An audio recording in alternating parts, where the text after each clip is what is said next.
Good morning, everybody. It is Sunday morning, and I am up extra early. I've pretty much been up since midnight. I went to bed early last night because I drove. I was away from my house for 9 hours yesterday. I physically drove for Lyft um, about 7 hours and 45 minutes, 7.5 hours, something like that. My total log on time was about that. Between putting gas in my car, washing my vehicle, and then some downtime in between rides, I had a total of about 7.5 hours of drive time. And let me tell you what, I did some driving yesterday. Oh, by the way, welcome to He Set Me Free. Um,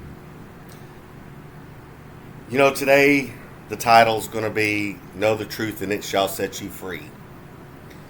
Um, like I said, I drove for Lyft yesterday, and though I could tell that it wasn't like the day before. At the same number of rides, I wasn't even nowhere near what I had made the day prior. But I stuck it out, and as the day progressed, the money started to get better. Um, but there were times it's just like, because you're seeing the money come across of how much they're going to pay you, and you're looking at the mileage of how much you're going to have to drive it. Most of the time, I really didn't have to travel that far. There was just a handful of times where I had to drive more and got paid a little bit less, but I stuck it out, and I had 20 rides for the day yesterday. And I walked away with some really good money. Really good money. But like I said, I had to do the driving for it. And the Lord blessed me beyond expectations yesterday, just like He did on Friday. So what I'm starting to figure out with Lyft is, even though that they may short change on certain days, if you stick it out, eventually it will turn around. Now, you may have to do a little bit more driving, but nowhere in comparison to what Uber would make you sometimes drive for that kind of money. I was thinking about it on the way home. I even tweeted about it, and I do a lot of tweeting. If you would like to, or X. If you would like to follow me on X, it's gay_Pentecostal or Damage Clay. You can find me over there where I pretty much say what's on my mind via tweet directly to Uber and to Lyft. Oftentimes enough, because I'm so honest, I don't get a response. It's only whenever I say things about areas that they will mention something, they want to know more information, more specifically Uber, and I never respond. Because there was a stretch there for a while where every time I would log on, they would immediately send me to the worst parts of Waco. And it came to the point to where I dreaded logging on to Uber. It did not. And then it got to the point, it didn't matter what time I logged on. They would always start me out in the Belmead area. Every single time. But then I wised up last week. And in your app, here, I'm gonna demonstrate it for y'all. If you go on to Uber, and down here at the bottom, I don't know if y'all can see this. You'll see two little bars. It's hard to see because of the white screen. You'll see two little bars. If you hit it, not everybody can do it. It will show preferences, meaning that it allows you to drive in certain areas. You get to choose for 2 hours. It used to be 4. They've cut it down to 2. You can do the same thing on Lyft too. And Lyft will do a little circle. Uber breaks it down into quadrants, 4 quadrants for Waco. And so I would go and immediately unclick the Belmead area and Spiegelville area, which is like on the other side of the lake. There's nothing out there. But I'd keep Waco proper and Hewitt, Robinson area, and Lorena. And it worked out for me. But then they started to send me just to the edge of the northwest quadrant on the other side of the lake. Now, this is an area where you're not going to make any money. It might as well be Belmead, because everything's so centralized in that area. It's all short trips, literally all short trips. So where I tried to cancel out one area, they replaced it in another area. And you can't, and the way that they've got it split between the two areas that I would highlight is Highway 6 up to Lake Waco to Lake Shore, and then Hewitt going over, which is the area that is the more upscale area. And then once you cross Highway 6, it's kind of a mixed. But in the northwest area, it's like older people. And there's a lot of not very good apartment complexes, things like that.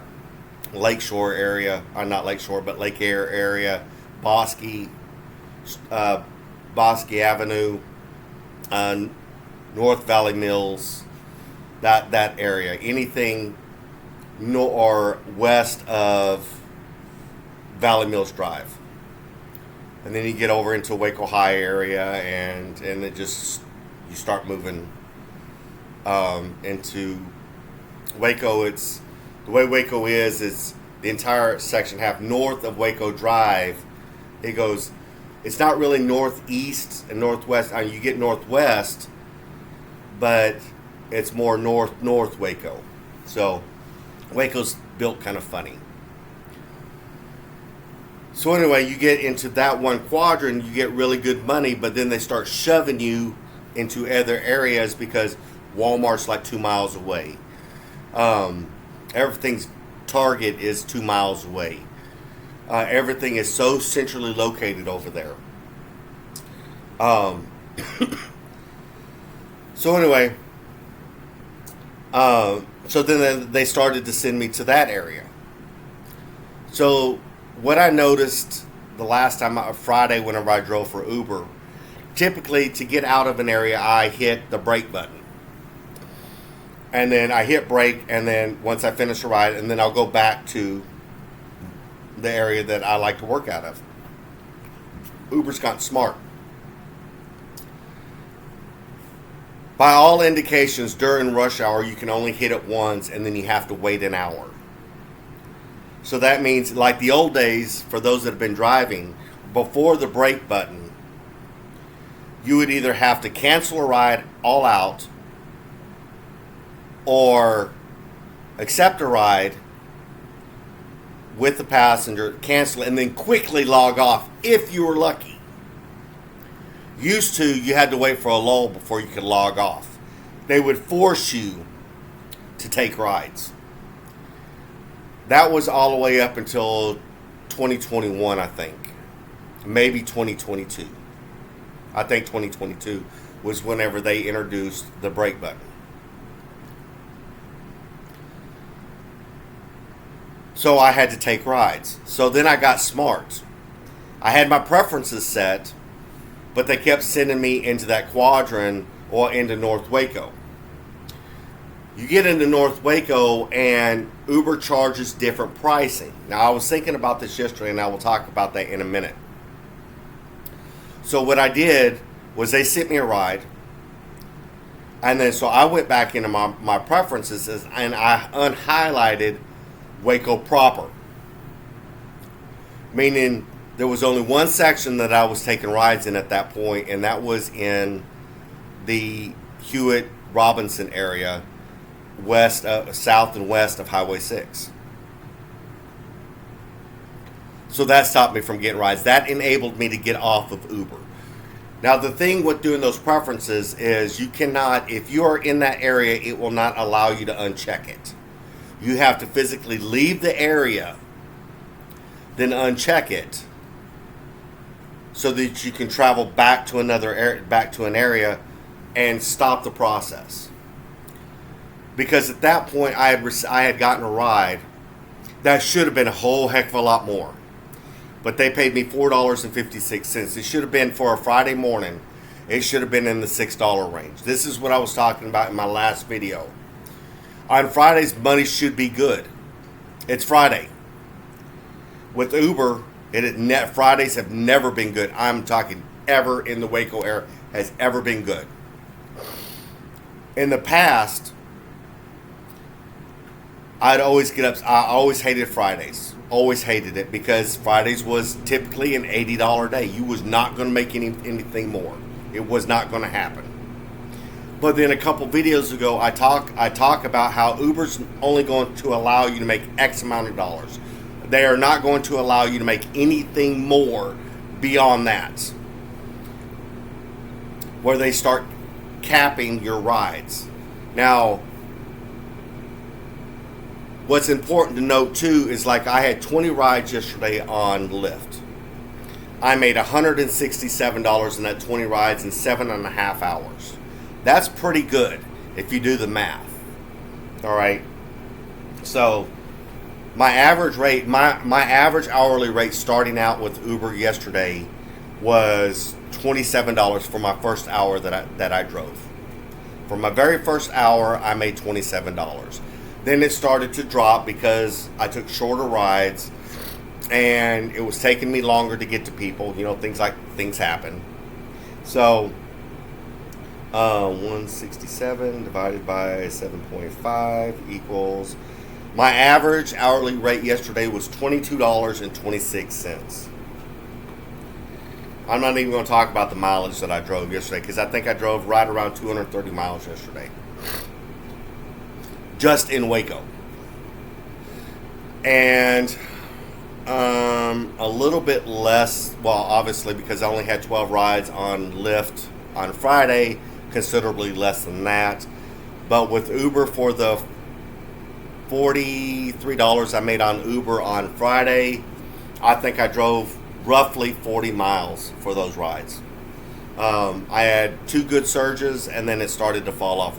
The thing with Uber is, once surging stops, get off. Go to Lyft if you're a Lyft driver, because Lyft will, on certain days, will pay you really good. And I am talking really good.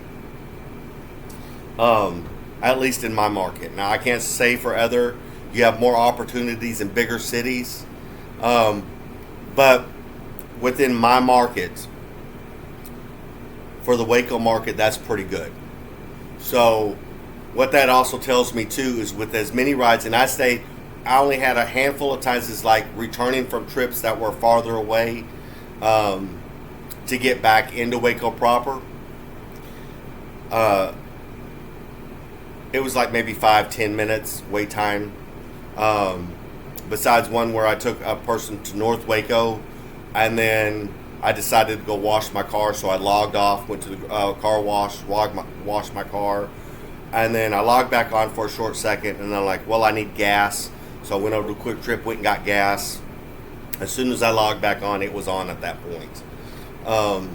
And then there was just like a couple other times, maybe 5, 10, maybe 15 minutes at the most. It wasn't very often. After 10 o'clock, it was steady rides. Steady rides. And I held out. I had a goal of, I wanted to make 150 yesterday. But then I decided to hit 20 rides, which is a first on Lyft. I've never had 20 rides on Lyft. I've never made that much money in a single day without long distance trips on Lyft, ever. And in fact, on Uber, I've never made that kind of money outside of a Baylor game not taking place. The most I've ever made on Uber is, I think, without long distance trips or Baylor games, is like 140. And back then, that was like 25 rides. It's because Uber will take and throw a lot of, you would get stuck with Baylor rides. And it's almost impossible to make that kind of money on Uber, because they'll start hammering you, because that's where they make their money at, those short rides. They start hammering you with low earning rides. So your ride count goes up, but your money starts to drop. And your mileage starts to go up as well too. So I put a posting on X that with the rides that I had on Lyft, I could have never have made on Uber because of the way Uber does things. It is my firm belief that you can do 20 rides on Uber and not even come close to making that kind of money. They're not going to allow it to happen. Even if you was to go by with what I said yesterday on the video, that it takes 14 rides to make $100 on Uber if you're lucky. So at that math, the next 6 rides you would have to make $67. It's not going to happen at all. Uber's not going to allow it to happen. They're not going to allow you to make that money. And if by chance they did, expect for the next day to be the worst day that you've ever had in your life, because what they do is I call it the retaliatory factor.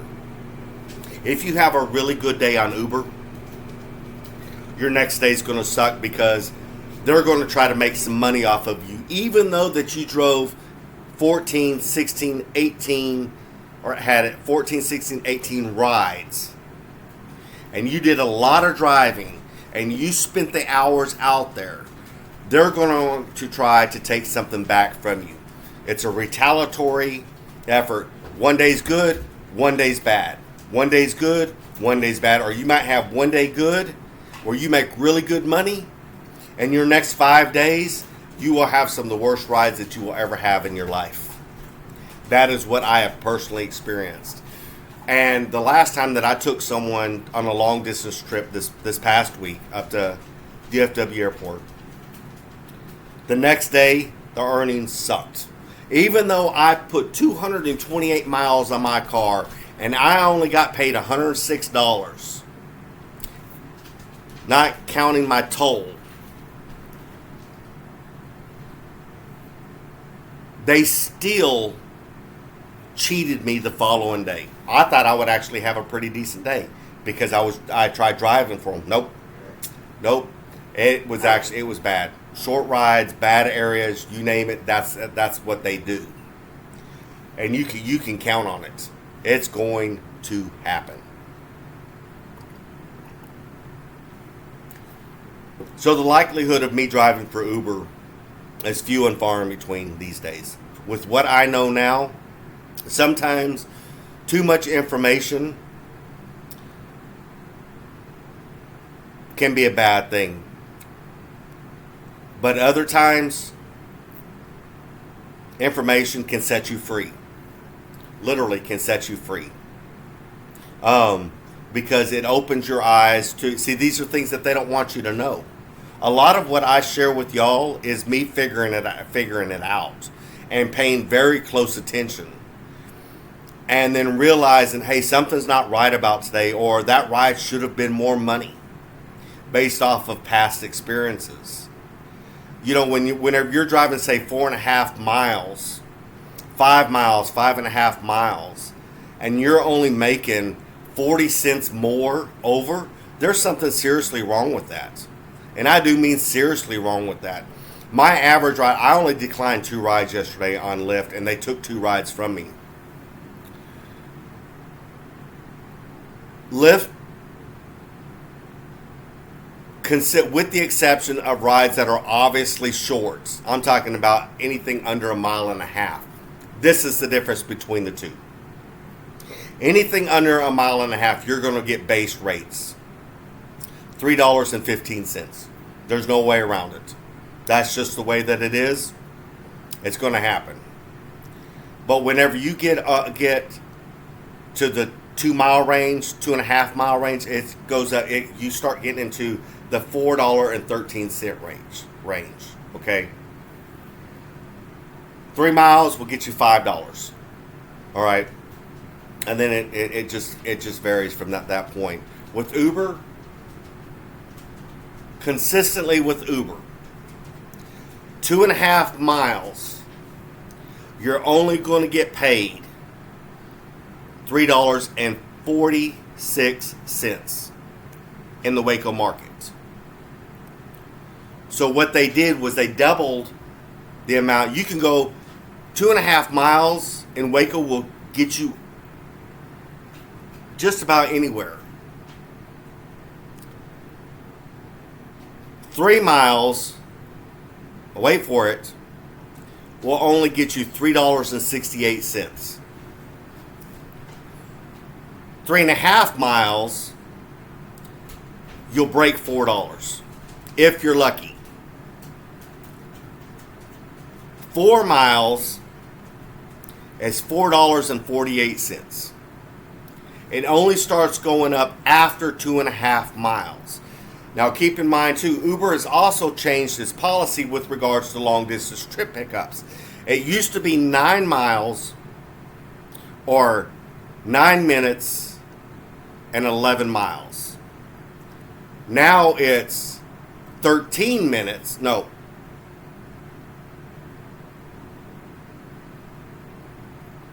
11 miles or 13 minutes before they pay you, 12 miles or 13 minutes before they pay you long distance pickup fees. It's not even worth your time. What I do on long distance trips is I take shortcuts to get to them, because you want to know why. There's a fault in the algorithm. You'll still get paid long distance pickup fees. Yeah. But oftentimes enough, you don't see anything. You used to, if there was a long distance pickup fee, you could make some really good money. But I've noticed in recent weeks and months for that matter, that those long distance pickup fees, unless there is a surge attached to it, is not worth your time because of the cuts and the greediness of Uber. Now I share all of this with y'all because I want drivers to be smart. I want drivers to be prosperous and abundant.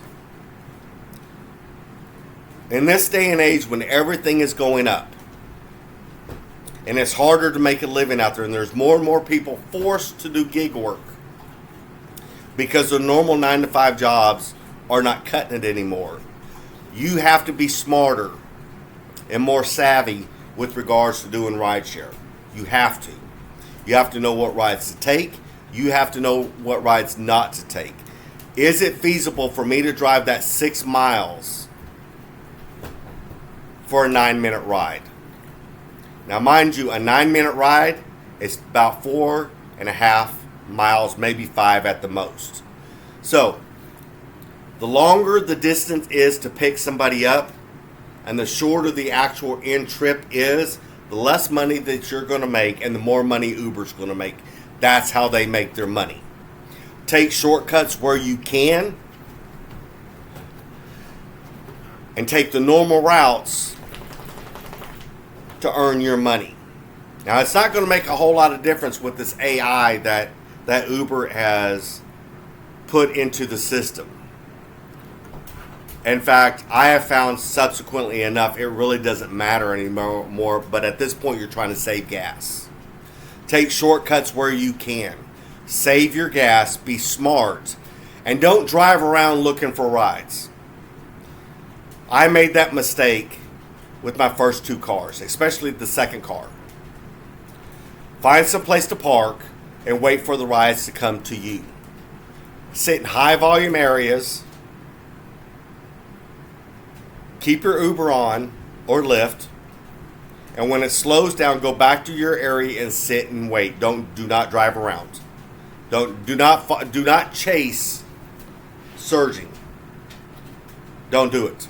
It's not worth your time, because you're going to waste gas, and then they're going to turn around and send you outside of that area anyway. It's not worth unless it is worth your time. A surge that's say over $6, anything over $6 or over $5, it depends on your night. Don't go chasing $3.75 surges or $4 surges. It's not worth your time. Because they're going to turn around and give you a short trip that you're going to drive excessive miles to, that you're still only going to make that base rate on or low rate. And so the ride that would typically be what it should be in the first place, the surge just adds to that. Because without the surge, you would see the real price of that ride. Have you ever done that kind of math? Well, if I wouldn't have done had this surge, this is what I would have got paid anyway. It's not worth your time. They're just trying to get people to get into surge areas to make it look like that you're making more money, and you're not. All right? So, you have to be smart about it. You have to be smart. Take notes. Things that you notice, write it down. All right? So that you remember it. And so that you don't fall for it again. All right? Until next time, everybody, y'all have a blessed day. Be safe out on those roads. Smile. All right? And do your best in a bad situation. Pray always. Look towards God for wisdom, knowledge, and revelation. And He'll be there for y'all. All right? Y'all be blessed.